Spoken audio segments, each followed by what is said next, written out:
Assalamualaikum warahmatullahi wabarakatuh. Kali ini saya Muhammad Reski akan mempresentasikan hasil resume materi digital marketing buat UTS.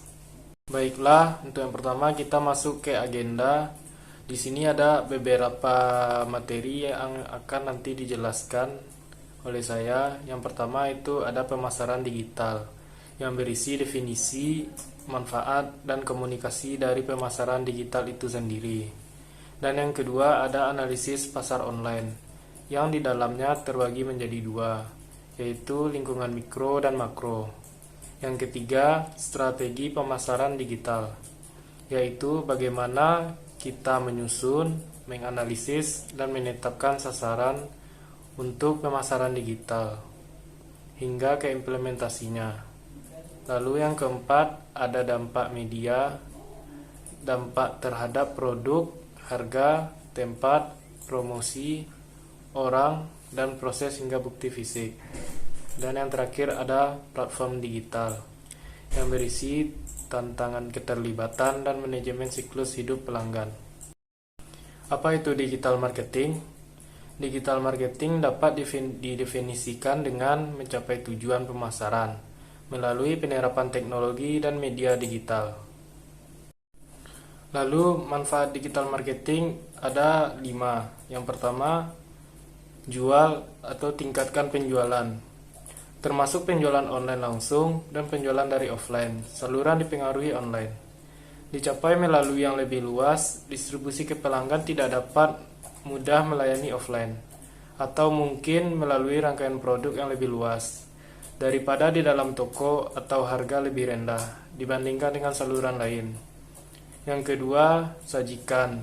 Ini untuk menambah nilai.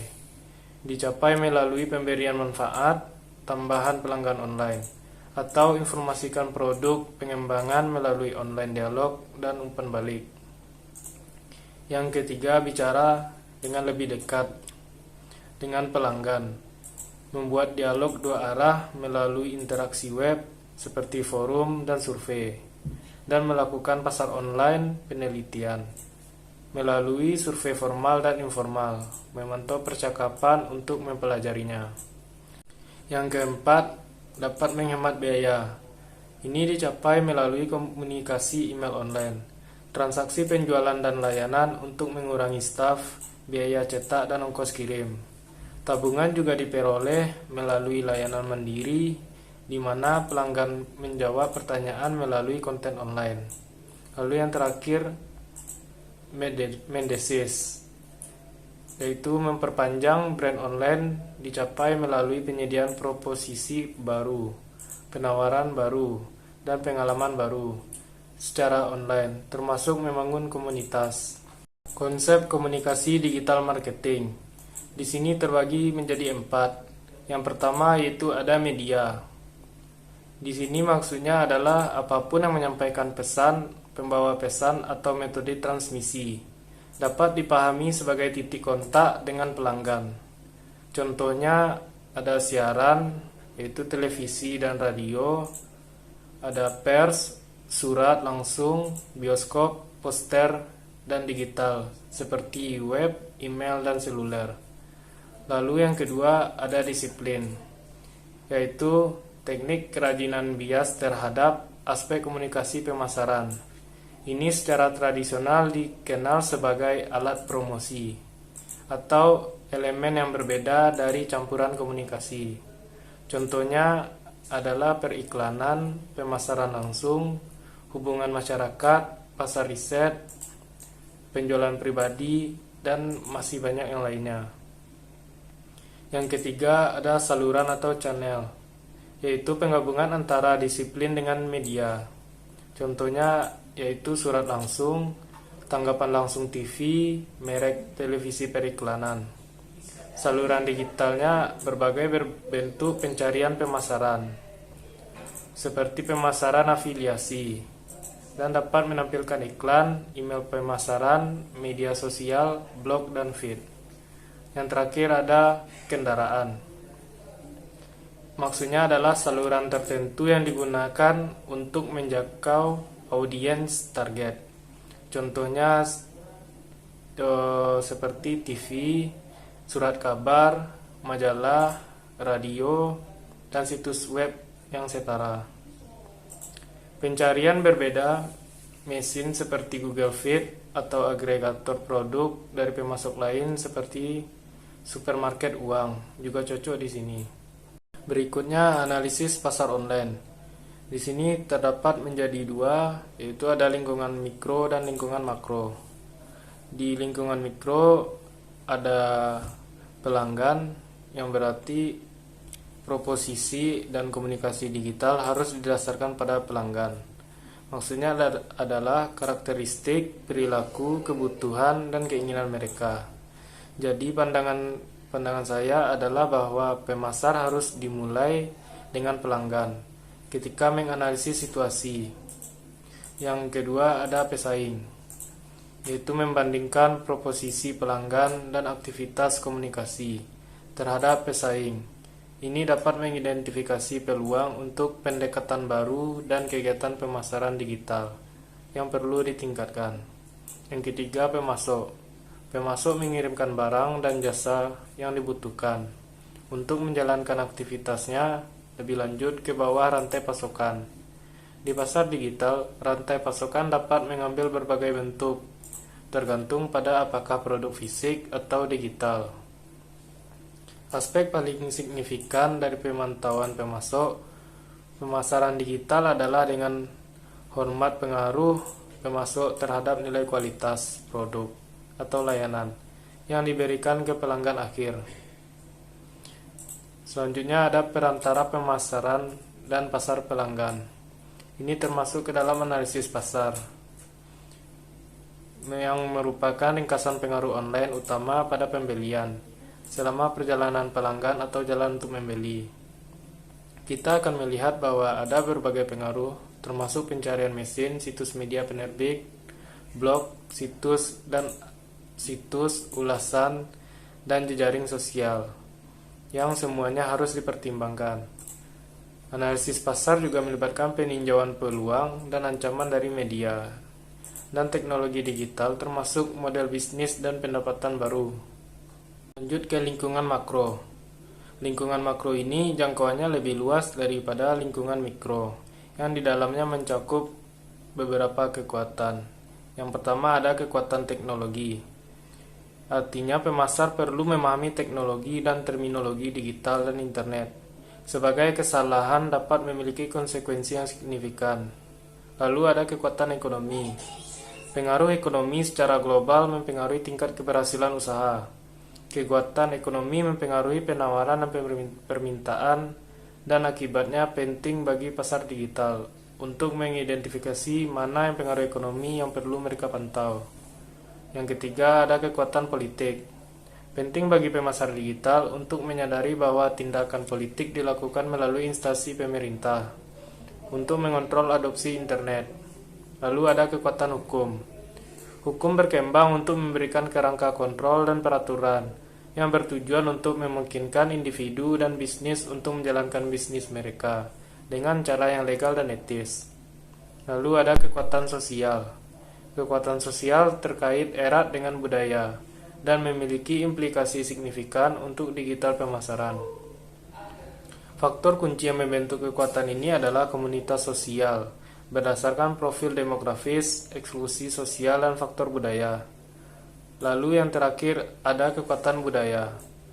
Kekuatan budaya ini adalah keadaan masa depan di mana keprihatinan sosial yang dipegang secara luas yang terkait erat dengan masalah ekonomi. Selanjutnya, strategi digital marketing. Di sini ada 4 macam strategi yang digunakan. Yang pertama, menerapkan SEO atau Search Engine Optimization. Itu adalah metode yang digunakan untuk membuat situs, website, atau blog yang berada di posisi pertama mesin pencari seperti Google.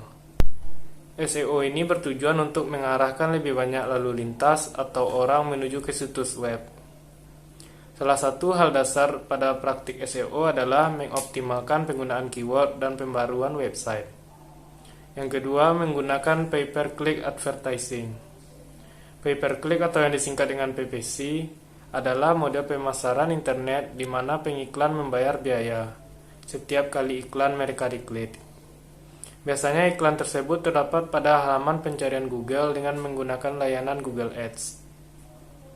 Lalu yang ketiga, ada konten marketing yang memiliki tujuan untuk menjangkau, melibatkan, dan terhubung dengan konsumen melalui berbagai konten agar brand awareness dari bisnismu meningkat.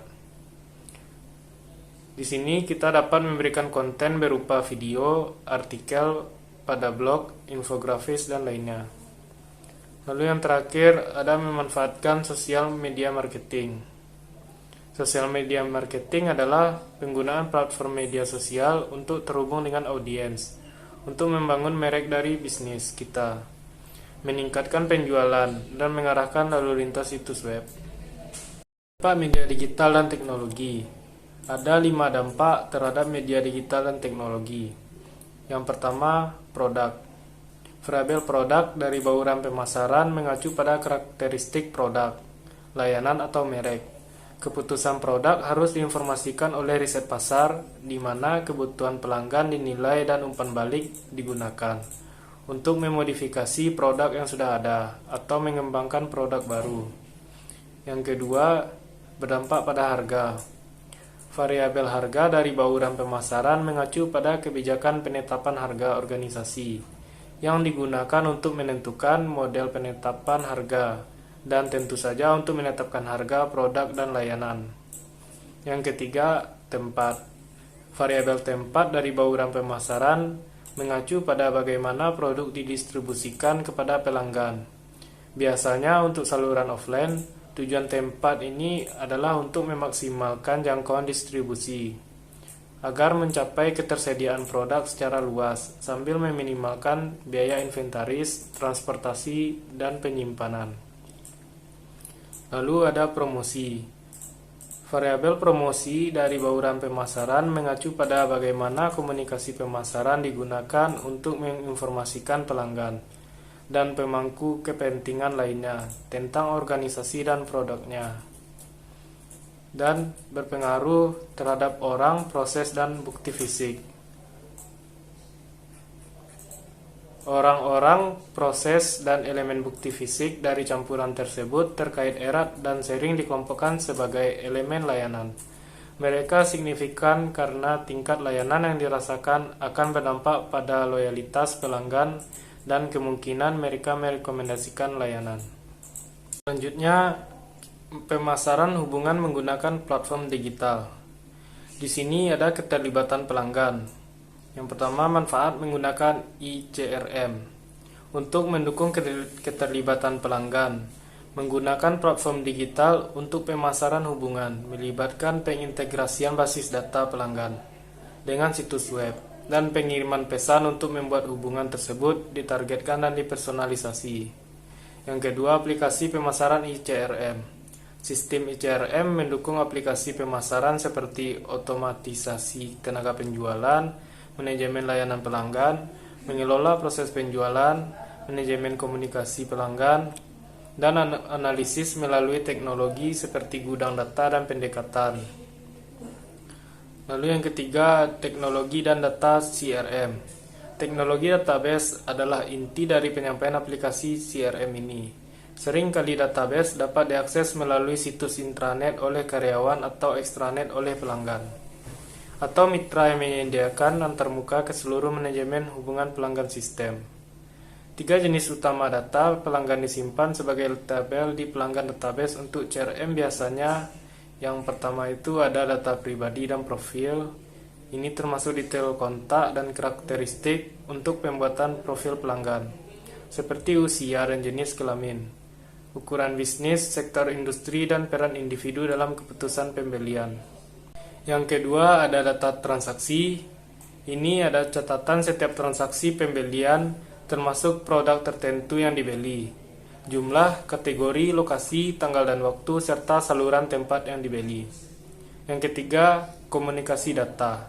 Catatan pelanggan mana yang telah ditargetkan oleh kampanye dan tanggapan mereka terhadap mereka. Juga termasuk catatan tentang pertanyaan masuk dan kunjungan dan laporan perwakilan penjualan. Manajemen siklus hidup pelanggan. Yang pertama, pemilihan pelanggan. Ini berarti menentukan jenis pelanggan yang akan dipasarkan oleh perusahaan. Ini berarti mengidentifikasi kelompok pelanggan yang berbeda untuk mengembangkan penawaran dan menargetkan selama akuisisi, retensi, dan ekstensi. Yang kedua, akuisisi pelanggan mengacu pada kegiatan pemasaran untuk membentuk hubungan dengan pelanggan baru. Pelanggan sambil meminimalkan biaya akuisisi dan menargetkan pelanggan bernilai tinggi. Kualitas layanan dan memilih saluran yang tepat untuk pelanggan yang berbeda adalah penting di tahap ini dan sepanjang siklus hidup. Yang ketiga, retensi pelanggan. Ini mengacu pada kegiatan pemasaran yang diambil oleh organisasi untuk menjaga pelanggan yang sudah ada, yaitu untuk mendorong mereka untuk membeli lagi atau melanjutkan kontrak yang memperbarui untuk layanan. Yang keempat, ekstensi pelanggan. Ini mengacu pada peningkatan kedalaman atau jangkauan produk yang pelanggan pembelian dari suatu perusahaan.